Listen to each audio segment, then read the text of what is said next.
Gaurav says, what is your thought on arranged marriage? Well, you know what? What is your thought on somebody else ordering your food?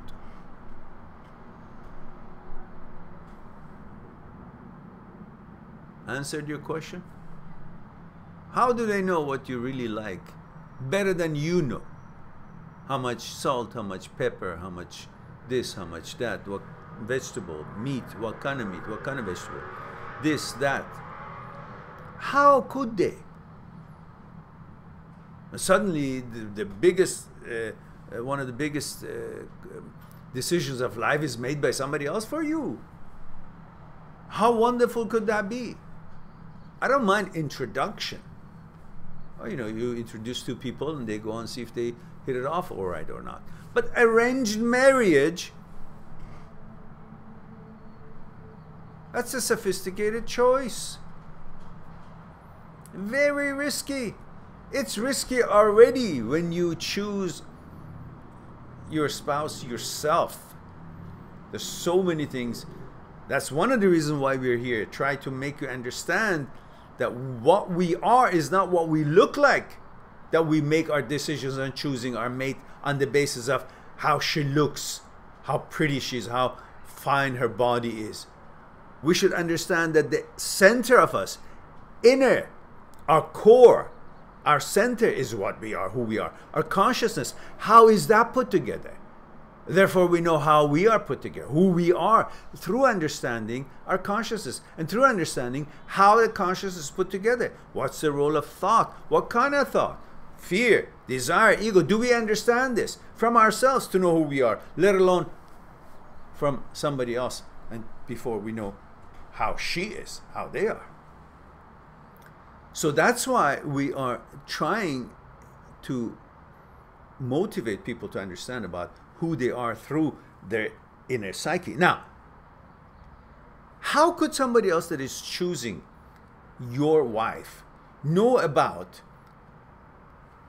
what your psyche is like and what her psyche is like thoroughly, better than you can tell what your psyche is like, and better than you can be the judge of how she's like? Even so, you can't even know when you interact with her, because most often people, all they're caring about is how good looking the surface of the cake and the design is, the chocolate on top of the cake. But they don't care about it, they don't even know the total ingredients of what the cake is made out of. That's when you get to know each other's psyche, and that's when you say, holy shit, I have allergic to this content, to this particular ingredient in the cake.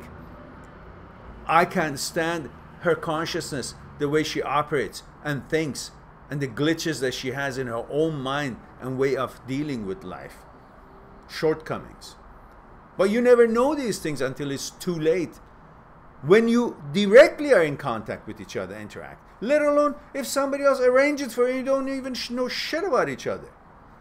And then suddenly you're supposed to be okay because you're having sex as a female and you're a male, and then that's all it takes to be happy. You know that's not the case.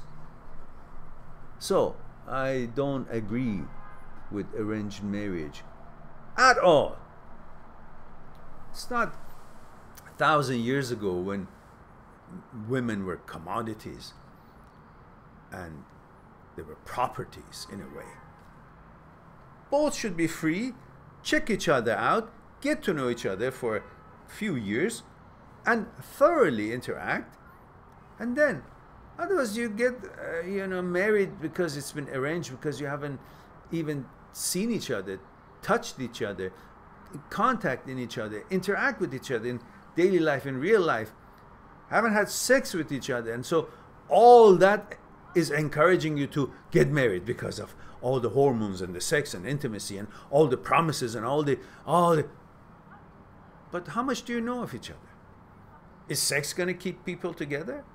Well, we know lots of people who got married and the woman is very pretty and the man is good looking, and even there's money in their family, but they don't keep together because their consciousness is what is not compatible, and they separate. So And the sex apparently should be good. But that's not keeping them together. There's a lot more to people than their desire for sex or desires that they have.